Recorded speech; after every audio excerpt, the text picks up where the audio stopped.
जोहार दोस्तों, आप सभी को आपका अपना चैनल लाख पूर्णिमा फाउंडेशन में स्वागत है। आज की इस वीडियो में हम लोग झारखंड में प्रदूषण के बारे में चर्चा करेंगे और ये झारखंड के एनवायरनमेंट का एक तीसरा सीरीज है। इसके पहले अगर आप लोग दोनों वीडियोज नहीं देखे हैं तो उसका लिंक डिस्क्रिप्शन में दिया हुआ है, उसमें जाकर जरूर देखें। ऐसे करने से एक सीरियल वाइज चलेगा तो हम लोग को समझने में आसानी होगी और जब समझने में आसानी होगी तो हम लोग एग्जाम में भी अच्छे से परफॉर्मेंस कर पाएंगे। तो चलिए हम लोग शुरू करते हैं। आज का जो टॉपिक है झारखंड में प्रदूषण, उसके कारण और उसके प्रभाव। तो प्रदूषण जो है, पहले प्रदूषण को समझते हैं कि प्रदूषण क्या है। तो किसी भी चीज में अवांछित रूप से किसी भी दूसरे चीज के आना या दूसरे चीज का उसमें रहना। मान के चलिए कोई एयर है, वायु है, वायु शुद्ध रूप से है और उसमें कार्बन डाइऑक्साइड आ रही है या फिर धुआं आ रहा है, तो क्या हुआ, ये अवांछनीय है, उसकी वहां जरूरत नहीं, लेकिन वहां वो पहुंच चुका है। या फिर जैसे कहीं आप अगर चल रहे हैं वहां पे फिर सांस ले रहे हैं आराम से ठीक ठाक है, लेकिन कोई सिगरेट पिया और सिगरेट पीने के बाद जो धुआं छोड़ देता है और नाक में आता है तो क्या होता है, अजीब सा फील होता है। तो ये क्या है, एक अवांछनीय है, ये जरूरत नहीं है एयर की, लेकिन वो आ जाता है, तो ये क्या है, प्रदूषण है। उसी तरह जब साउंड में भी होता है, जब आराम से बात करें तो उसमें अचानक कोई हॉर्न बजा दिया या कुछ भी तरह से आवाज जो कान को सुनने के सक्षम से बाहर हो या सुनने में उसका अच्छा ना हो, तो क्या है, प्रदूषण है। भूमि में भी कुछ इस टाइप से होगा, पानी में होगा कि पानी पीने लायक है, पीने के मानक को सब फुलफिल कर रहा है, लेकिन कोई पानी ऐसा है जिसको हम लोग पी नहीं सकते। मान के चलिए कि नदी का वो पानी जो जस्ट कम पानी से निकल के आ रही है, तो ये क्या हुआ, प्रदूषण हुआ। तो ये सब क्या है, एक किसी भी चीज का जो ओरिजिनलिटी है उसमें उसका ना होना और उसमें कुछ और शामिल हो जाना, वही क्या है, पर्यावरण, वही प्रदूषण है। हम लोग अगर आमचल के भाषा में अगर देखें तो इंसानों में जो कैंसर होता है, कैंसर क्या होता है, जब मांसपेशी या जो भी है वो ज्यादा बढ़ जाता है, अवांछित तरीके से बढ़ना ही कैंसर का कारण है। उसी तरह से इन्वायरमेंट में जब अवांछित तरीके से कुछ चीज का शामिल होता है तो वो क्या होता है, प्रदूषण का स्तर ले लेता है। तो ये है प्रदूषण जो हम लोग सामान्य भाषा में समझ सकते हैं। अब झारखंड में देखें तो प्रदूषण झारखंड में 4 टाइप के ऐसे हम लोग देख सकते हैं। तो पहला होता है वायु प्रदूषण, जल प्रदूषण, भूमि प्रदूषण या मृदा प्रदूषण और ध्वनि प्रदूषण। ये 4 प्रदूषण है झारखंड में मेनली। तो इसको हम लोग धीरे धीरे करके हम लोग कोशिश करते हैं समझने का। तो सबसे पहले हम लोग वायु प्रदूषण को समझते हैं। वायु प्रदूषण 2 शब्द है। तो प्रदूषण का मतलब है कि वायु में कुछ इस टाइप से अशुद्धि, इस टाइप से गैस शामिल हो जाए जो वायु की गुणवत्ता को कम करे, तो क्या है, प्रदूषण। तो वायु की गुणवत्ता में कम करने के लिए जैसे कि मशीन है, मशीन का जो धुआं निकल रहा है, गाड़ी है, गाड़ी से कार्बन डाइऑक्साइड निकल रही है, या फिर कंपनी है, कंपनी से धुआं निकल रहा है, तो इससे क्या होता है कि जो वायु की ओरिजिनलिटी है उसको हटाकर उसमें अशुद्धि शामिल हो जाती है, उसमें विभिन्न प्रकार की गैसें आ जाती है, carbon dioxide, monoxide, sulphur dioxide. तो ये सब क्या है, ये सब प्रदूषण का एक कारण होता है, वायु प्रदूषण का। तो हम लोग वायु प्रदूषण देख लिए। अब वायु प्रदूषण का प्रभाव क्या है उसको भी एक बार जान लेते हैं। तो वायु प्रदूषण का प्रभाव सिंपल सी है, जो बड़े बुजुर्ग है और लोग को सांस लेने में दिक्कत होती है, जिसको दमा कह सकते हैं हम लोग। साथ ही साथ जो हृदय रोग या फिर जो भी सिर दर्द, ये सब क्या एक वायु के प्रदूषण होने का ही कारण है। तो हम लोग देख लीजिए वायु प्रदूषण के बाद उनका कारण भी देखिए और उसका प्रभाव भी देखिए। अब हम लोग देखेंगे कि वायु प्रदूषण के बाद जल प्रदूषण कैसे होता है झारखंड में। अच्छा, झारखंड में वायु प्रदूषण और एक कारण है। जैसे कि झारखंड एक खनिज संपदा का क्षेत्र है और खनिज संपदा है तो उसका माइनिंग तो होगा ही, जाहिर सी बात है। और जब माइनिंग होती है तो झारखंड में ज्यादातर जो माइंस है ओपन फील्ड माइंस है। तो ओपन फील्ड माइंस होने के कारण जब खनन की जाती है तो उसका जो डस्ट पार्टिकल्स है वो वायुमंडल में चली जाती है, और वायुमंडल में जैसे ही चली जाती है तो वहाँ का जो वायुमंडल है उसमें घुल मिल जाता है और वो एक वायु को अशुद्ध कर देता है और इससे वायु प्रदूषण बढ़ जाता है। एक मेन कारण है झारखंड का। हम लोग अब चर्चा करने वाले हैं कि जल प्रदूषण के बारे में। जाहिर सी बात है, जल प्रदूषण मतलब जल की जो प्योरिटी है, उसकी जो मानक है, उसकी जो गुणवत्ता है, उसमें कुछ इस तरह से पदार्थ मिल जाएगा जिससे उनकी गुणवत्ता में कमी आएगी, तो क्या होगा, वो जल प्रदूषण होगा। तो अगर जल प्रदूषण का कारण देखा जाए झारखंड में, तो यहाँ का जो औद्योगिक इकाई है मेनली वही कारण है। जैसे कि अगर कोई स्वर्णरेखा नदी को बारे में हम लोग सोचते हैं, तो रांची से लेकर अगर हम लोग जमशेदपुर तक चलते हैं, तो इस बीच में हो सके 2 से 3 बार तक इसका पानी पूरी तरह से प्रदूषित हो जाती है। एग्जाम्पल, हिंडाल्को कंपनी मुरी में है, और वहाँ का जो अशुद्धि है, कंपनी का जो अशुद्धि है, ऐसे भी एल्यूमिनियम जो कंपनी, उसको पानी की बहुत जरूरत पड़ती है, और उसको वहाँ स्टेबलाइज किया गया है, और उसका जो मतलब वेस्ट मटेरियल है, उसको बिना कुछ प्यूरिफाई करके उसको नाले में छोड़ दिया जाता है, और नाले से फिर स्वर्णरेखा नदी में जाते हैं। तो इसलिए गेतलसूद के आसपास जो क्षेत्र है वो पूरी तरह से क्या है, प्रदूषित क्षेत्र है। उसी तरह से अगर हम लोग देखें टिस्को वाला क्षेत्र, मतलब आदितपुर जो औद्योगिक क्षेत्र है, वहाँ अगर देखें तो वहाँ की जितनी भी कंपनी का जो वेस्ट मटेरियल है वो तो पानी में ही छोड़ दिया जाता है, और पानी में छोड़ देने के कारण वहाँ की जो पानी की जो गुणवत्ता है वो कमी आ जाती है। तो इस तरह से जल प्रदूषण होता है। जल प्रदूषण का प्रभाव क्या है? जल प्रदूषण का तो मेनली जैसे जब हम लोग पहले की बात करें तो पानी जो जल स्रोत है, पेयजल स्रोत है झारखंड में, एक बहुत बड़ा उसका एक हिस्सा था नदी। लेकिन अब क्या हुआ कि नदी में जो पानी है वो पीने लायक नहीं है। पीने लायक तो क्या, अभी उस अगर इस नदी जहाँ से चल रही है, गुजर रही है, उसमें मतलब वातावरण ही इतना बदबूदार हो गई कि उस देखने को भी मन नहीं करता। तो इस तरह से क्या होता है कि जो एक पेयजल जो स्रोत था वो कम हो गया। दूसरी बात, जो जलीय क्षेत्र में जो जलीय जीव है उसका जो मतलब उसका जो विविधता है वो घट जाएगी, क्योंकि उसकी गुणवत्ता कम है। साथ ही साथ जो प्रदूषित जल है उसको कोई मवेशी या कोई जानवर अगर उसका सेवन करता है तो उस पर विभिन्न प्रकार की बीमारी दिखाई देती है। तो इस तरह से क्या है कि जल प्रदूषण का इसका न सिर्फ पर्यावरण पर प्रभाव पड़ता है, बल्कि डायरेक्ट या इनडायरेक्ट रूप से मानवीय स्वास्थ्य पर भी इसका प्रभाव देखने को मिलता है। तो हम लोग 2 प्रदूषण के बारे में चर्चा कर ली, वायु प्रदूषण और जल प्रदूषण। अब हम लोग चर्चा करेंगे ध्वनि प्रदूषण के बारे में। झारखंड में ध्वनि प्रदूषण औसतन मतलब पूरे भारत का या बड़े बड़े शहरों के अगर देखा जाए तो औसत रूप से कम झारखंड में वायु प्रदूषण है। इसका एक कारण ये भी हो सकता है कि झारखंड में उस टाइप से नगरीकरण नहीं हुआ है कि वायु प्रदूषण या फिर उस टाइप से ट्रैफिक या फिर उस टाइप से परिवहन नहीं है कि बड़े शहर जैसे बड़े महानगरों दिल्ली, कलकत्ता, चेन्नई, बेंगलुरु उस टाइप से मतलब ध्वनि प्रदूषण नहीं है। लेकिन झारखंड की जो औद्योगिक इकाई है, चाहे टिस्को, टेल्को, आदितपुर औद्योगिक क्षेत्र की बात किया जाए या फिर रांची में HEC, ये सब से क्या होता है, ये सब से ध्वनि प्रदूषण की मात्रा मतलब झारखंड में भी दिखाई देती है। साथ ही साथ जो परिवहन पहले से अब झारखंड में भी नगरीकरण हो रहा है, हालांकि बाकियों की तुलना में कम हो रही है, लेकिन फिर भी तो हो रही है। तो इससे क्या होता है कि जो ध्वनि का प्रदूषण इसका भी एक कारण है। साथ ही साथ वन जंगल की कटाई हो रहा है, तो जो वायु जो ध्वनि को अवरोधक था वो भी अब कम हो रहा है। तो इससे भी क्या होता है, ध्वनि प्रदूषण अभी हो रहा है। इसका कारण क्या होगा, यह कारण तो हम लोग देख लिए। इसका प्रभाव होगा कि इस क्षेत्र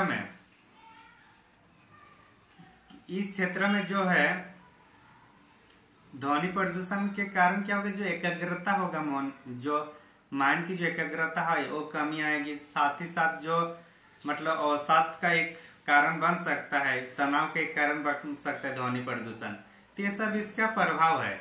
आगे हम लोग मृदा प्रदूषण की बात करते हैं। तो मृदा प्रदूषण में भी क्या होगा, मृदा की जो प्योरिटी है उसका उस रूप में ना होना जो एक निश्चित रूप को धारण करती है, तो उससे क्या होता है, मृदा प्रदूषण होता है। तो मृदा प्रदूषण मेनली झारखंड की बात करें तो यहाँ तो एक्चुअली जो झारखंड की जो मिट्टी है वो भी अगर 10 लाख हेक्टेयर ऐसी जमीन है जहाँ पे मिट्टी अम्लीय मिट्टी है, और अम्लीय मिट्टी है तो मतलब उसका जो प्योरिटी है, जो मृदा में जो प्योरिटी है वो नहीं हो पाती है, जिसके कारण मृदा प्रदूषण होता है। साथ ही साथ झारखंड में भी जो रासायनिक उर्वरक का बहुत ज्यादा उपयोग होने लगा है, तो इससे भी मृदा प्रदूषण होता है। तो ये सब हम लोग देख ली मृदा प्रदूषण। इसका प्रभाव क्या होता है, प्रभाव में ये होगा कि मृदा से जो मतलब मृदा से जो पेड़ पौधे या जो भी उगता है उसको सही से पोषण नहीं मिल पाता है, तो उसका एक प्रभाव होगा कि उनकी उर्वरकता क्षमता कम हो जाती है। और जैसे भारी धातु के जैसे आर्सेनिक, ये सब का होना भी क्या होता है, एक मतलब इसका प्रभाव देखने को मिलता है मृदा प्रदूषण में। अगर कोई आर्सेनिक को ज्यादा कंज्यूम कर लेता है तो फिर वो रोग मतलब विभिन्न प्रकार की बीमारियां हो जाती है। तो ये सब मतलब प्रदूषण के कारण और हम लोग प्रभाव देखें। इसमें अगर नदी प्रदूषण में बात किया जाए तो दामोदर नदी जो घाटी क्षेत्र है, जो दामोदर नदी सबसे प्रदूषित नदी में से एक माना जाता है झारखंड की। तो सबसे प्रदूषित नदी कौन सी है? दामोदर नदी। तो इतना जो भी हम लोग देखें, जो प्रदूषण है, प्रदूषण का कारण भी है। तो जब प्रदूषण समझ में आ रहा है, इसका कारण दिखाई दे रहा है, इसका प्रभाव दिखाई दे रहा है, तो सरकार क्या की ना कि 2001 में झारखंड राज्य प्रदूषण नियंत्रण बोर्ड का गठन करते हैं 2001 में।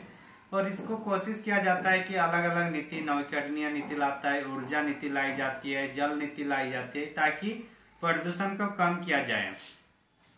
तो हम लोग जो चर्चा किए उसको एक बार हम लोग देख लेते हैं, इसमें कौन कौन सा मेन पॉइंट होता है। अच्छा, इसमें और एक भी बात है कि जितना हम लोग ये कुछ ही पॉइंट है जो प्रदूषण में हम लोग को वन डे एग्जाम के लिए जरूरी है, बाकी मेंस के लिखने के टाइम उस टाइप से इसको और एक बार देखा जाएगा। तो इसमें जो जो मेन पॉइंट है जेएसएससी सीजीएल हो या जेपीएससी पीटी के लिए, तो उसको हम लोग अभी देख लेते हैं एक बार। तो हम लोग का टॉपिक क्या है? झारखंड में प्रदूषण, उसके कारण और परिणाम। तो ये हम लोग जो चर्चा की तो उसको एक बार देख लेते हैं। प्रदूषण के प्रकार, उसको एक बार देख लेते हैं।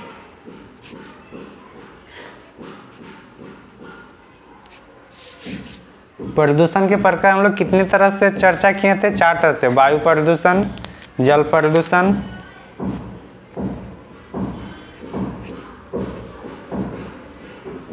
वायु प्रदूषण,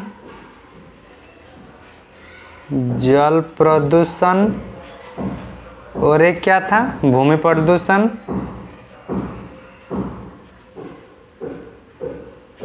और जो चौथा है हम लोग का ध्वनि प्रदूषण।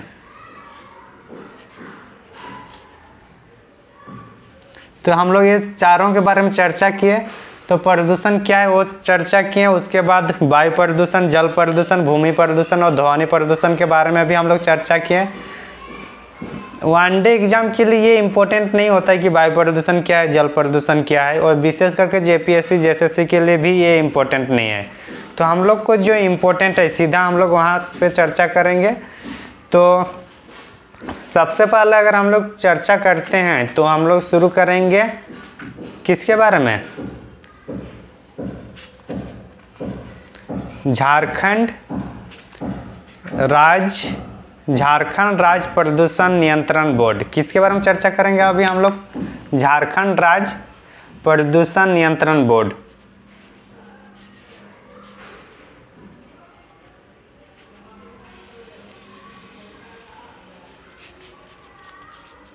झारखंड राज्य प्रदूषण नियंत्रण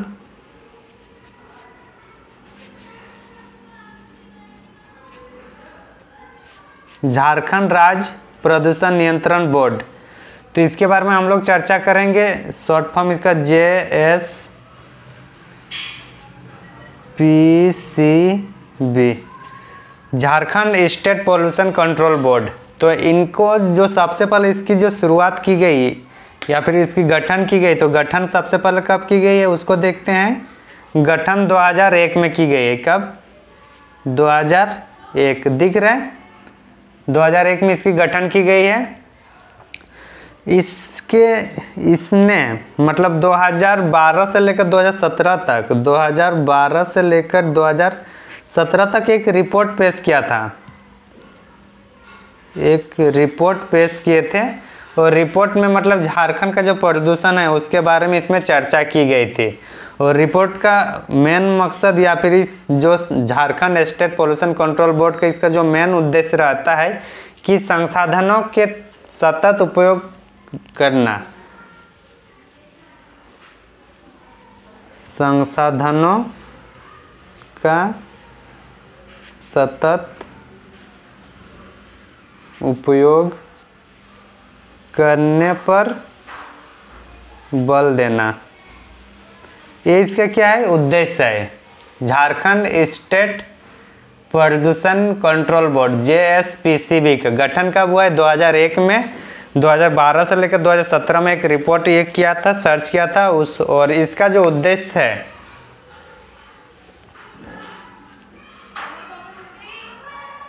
उद्देश्य क्या है, उद्देश्य है कि संसाधनों का सतत उपयोग करने पर बल देना है, ये इसका उद्देश्य है। तो ये हम लोग देख लिए, यहाँ तक किसी कुछ डाउट नहीं होना चाहिए। आगे हम लोग इसमें चल लेंगे कि जो संसाधन का सतत उपयोग, इसको पहले समझ लेते हैं कि संसाधनों का सतत उपयोग के लिए क्या करना है। तो जैसे अगर कोई भूमि का उपयोग कर रहे हैं तो भूमि का उपयोग ऐसा क्या करना है कि वो सालों साल चलते रहे, उसकी उर्वरकता क्षमता कम ना हो, तो उसके लिए सतत विकास करना होगा। तो उसमें सतत विकास के तहत ये चर्चाएं की जाती है कि रासायनिक उर्वरक को कम से कम उपयोग किया जाए, जैविक उर्वरक पर ध्यान दिया जाए। तो ये सब के मतलब ये सब JSPCB ने इसको उद्देश्य बनाता है कि ऐसा करना है ताकि प्रदूषण को कम से कम किया जा सके। अब हम लोग झारखंड स्टेट प्रदूषण कंट्रोल बोर्ड के बारे में हम लोग देख लिए। अब हम लोग चर्चा करेंगे कि चूँकि जो जल संसाधन है उसको एक संरक्षण करना है, तो उसके लिए सबसे पहले भारत सरकार ने राष्ट्रीय गंगा नदी बेसिन प्राधिकरण गठन किया है। राष्ट्रीय गंगा नदी बेसिन प्राधिकरण का गठन किया है भारत सरकार ने पर्यावरण और वन मंत्रालय के द्वारा 20 फरवरी 2009 को। तो ये मतलब सेंट्रल गवर्नमेंट ने किया है। तो उसको चूँकि ये जो गंगा नदी बेसिन जो प्राधिकरण है ये उन सभी राज्यों में स्टेबलाइज की जाएगी जिन राज्यों से होकर गंगा नदी बहती है। तो इसको एक बार हम लोग संक्षेप में देख लेते हैं।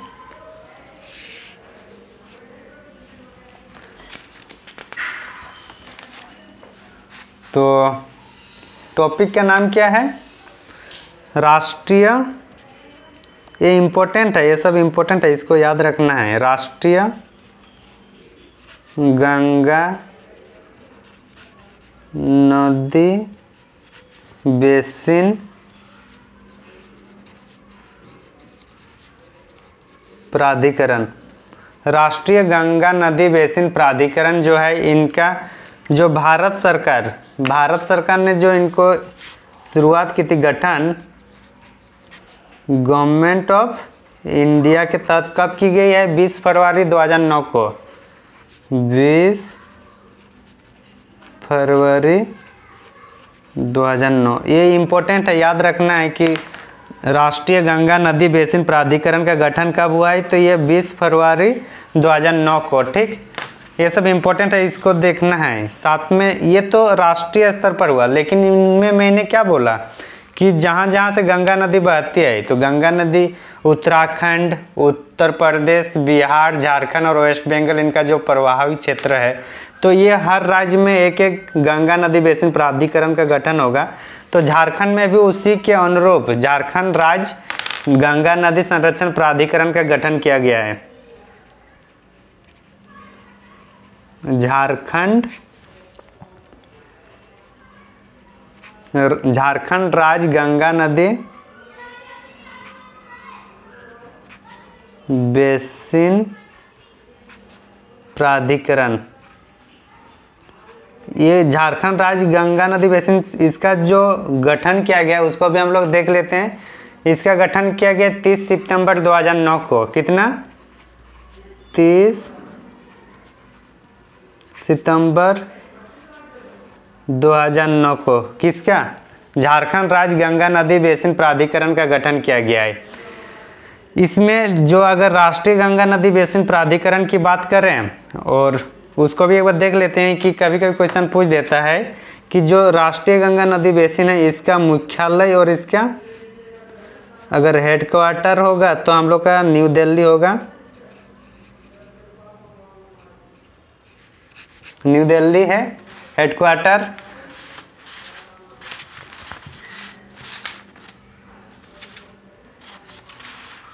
हेडक्वार्टर न्यू दिल्ली है, ठीक। और इसका जो चेयरमैन होगा, अध्यक्ष, अध्यक्ष कौन होंगे? पीएम। और राजधानी पे इसका हेडक्वार्टर है। उसी तरह से जब झारखंड राज्य गंगा नदी बेसिन प्राधिकरण होगा तो इसका भी जो हेडक्वार्टर होगा, हेडक्वार्टर कहाँ होगा? राजधानी में। राजधानी तो कहाँ होगा? रांची में इसका होगा। और इसका जो चेयरमैन, अध्यक्ष कौन होंगे? सीएम होंगे। सॉरी, दिख रहे हैं ना? तो राष्ट्रीय गंगा नदी बेसिन प्राधिकरण का जो अध्यक्ष हो रहा है पीएम, और हेडक्वार्टर न्यू दिल्ली में है। और झारखंड राज्य गंगा नदी बेसिन प्राधिकरण, इसका हेडक्वार्टर रांची में है और अध्यक्ष कौन हो रहा है? सीएम। तो ये दोनों हम लोग देख लिए, दोनों इम्पोर्टेंट है। तो राष्ट्रीय गंगा नदी बेसिन प्राधिकरण 20 फरवरी 2009 को, और झारखंड राज्य गंगा नदी बेसिन प्राधिकरण कब बना? ये हम लोग का 2009 को, वो फरवरी में बना है और ये सितंबर में बना है। तो ठीक है, इसको हम लोग देख ले। आगे हम लोग फिर चर्चा करते हैं। वो चर्चा करने वाले हम लोग 2011 का झारखंड राज्य जल नीति। कौन से? झारखंड राज्य जल नीति।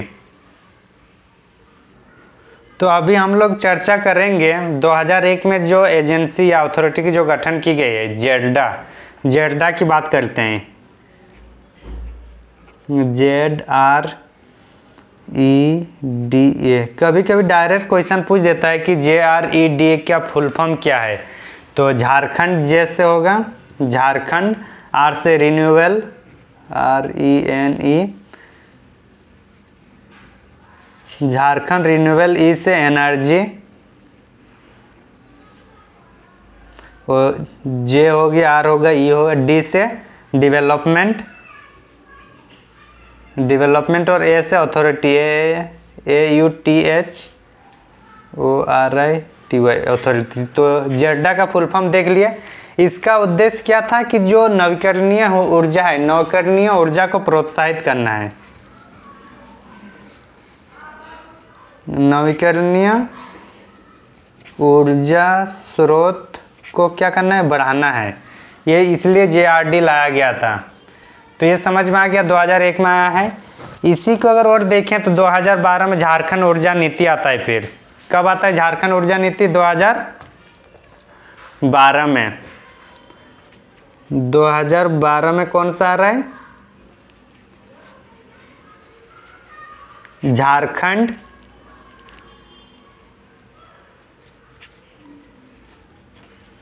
ऊर्जा नीति 2012। झारखंड ऊर्जा नीति 2012 जो लाया गया, इसके तहत ये घोषित किया गया था कि अगले 10 साल में, मतलब 2012 से 10 साल मतलब 2022 तक, तो अगले 10 वर्षों में जो नवीकरणीय ऊर्जा है, वो मतलब गैर परंपरागत ऊर्जा से मतलब 50% ऊर्जा उत्पादन करना है। अगले 10 वर्षों में ऊर्जा उत्पादन का 50% किससे करना है? 50% किससे करना है हम लोग को? गैर परंपरागत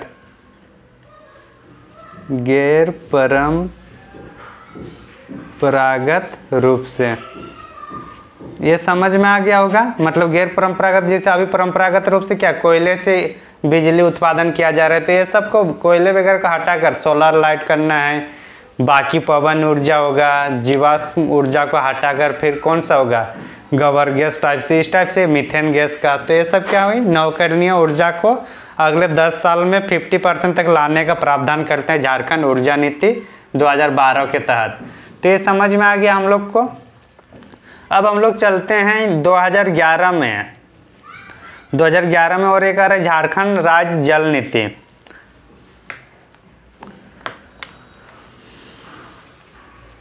2011 में कौन सा दिख रहा है ना?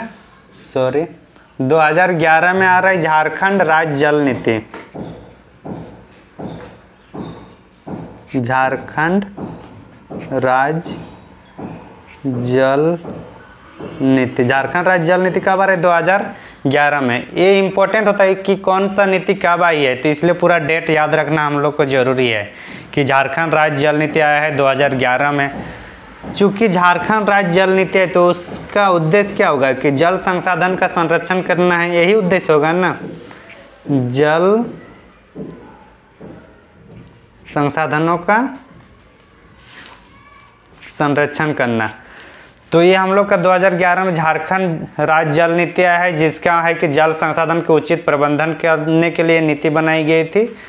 तो इस तरह से हम लोग देख लिए इसमें। तो इतना मतलब जो हम लोग प्रदूषण के बारे में देखे, प्रदूषण क्या है, उसका 4 टाइप देखे, उसके कारण देखे, उसके प्रभाव देखे, और साथ ही साथ हम लोग उसमें क्या देखे, और एक चीज़ अभी कि उसके लिए जो झारखंड राज्य प्रदूषण नियंत्रण बोर्ड है उसको देखे, और उसके बाद हम लोग देखे झारखंड राज्य जल नीति, झारखंड राज्य जल नीति 2011 वाला देखे, फिर राष्ट्रीय गंगा नदी बेसिन प्राधिकरण देखे, फिर हम लोग देखें जेडा Jharkhand renewable energy development authority, फिर झारखंड ऊर्जा नीति 2012, ये सब हम लोग देख चुके हैं। अभी और एक चीज़ बच रहा है, झारखंड राज्य एक्शन प्लान। तो झारखंड राज्य एक्शन प्लान कब आया है उसको एक बार देख लेते हैं कि, और उसके बाद झारखंड राज्य एक्शन प्लान है ये 2014 वाला है। इसके लिए एक बार जब क्लाइमेट चेंज करेंगे तो उस टाइम भी हम लोग एक बार इसको अलग से करेंगे। झारखंड राज्य एक्शन प्लान 2014, तो इसको देख लेते हैं यहाँ पे 2014 में कौन सा आ रहा है, दिख रहा है ना, 2014 में आ रहा है हम लोग का झारखंड राज्य एक्शन प्लान।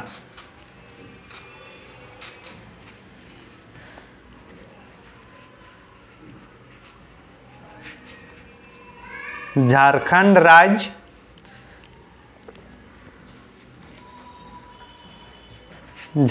राज्य एक्शन प्लान कब आ रहा है, 2014 में। तो एक डायरेक्ट क्वेश्चन पूछ सकता है कि झारखंड राज्य एक्शन प्लान कब आया है, 2014 में। झारखंड राज्य जल नीति कब आया है, 2011 में। झारखंड ऊर्जा नीति 2012 में। जेडा 2001 में। तो इसलिए डायरेक्टली हम लोग को याद रखना है। तो इसमें हम लोग देखते हैं कि झारखंड सरकार द्वारा जो प्रदूषण से निपटने एवं पर्यावरण संरक्षण के जो विषय किया गया उसके लिए समाधान है, तो इसको बनाया गया था झारखंड राज्य एक्शन प्लान 2014। इसके तहत जो प्रदूषित क्षेत्र है, जो जिस क्षेत्र में प्रदूषण ज़्यादा है उसको ये इंगित करता है, उसको ये डिनोट करता है कि इस क्षेत्र में प्रदूषण ज़्यादा है, उसको ये करना है। साथ ही साथ कोयला एवं खनन आधारित उद्योगों से उत्पन्न जो प्रदूषण है उसको भी नियंत्रित करने का उपाय इन्होंने बताता है।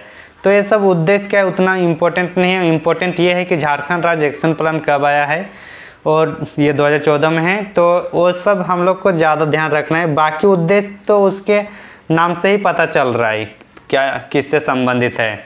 तो ये प्रदूषण को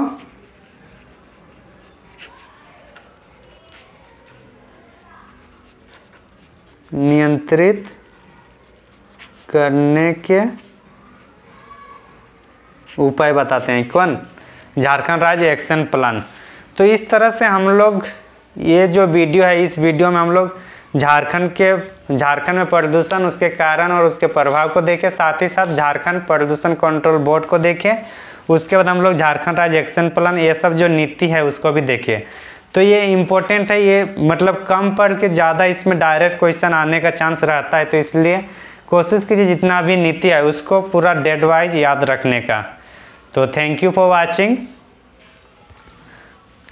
और आने वाले टॉपिक हम लोग जो पढ़ेंगे वो होगा हम लोग का जलवायु परिवर्तन। तो आज की इस वीडियो में इतना ही। अगर आप लोग इस चैनल में नए हैं तो ज़रूर सब्सक्राइब करें, अगर हमारा कंटेंट आप लोग को अच्छा लग रहा है तो। धन्यवाद।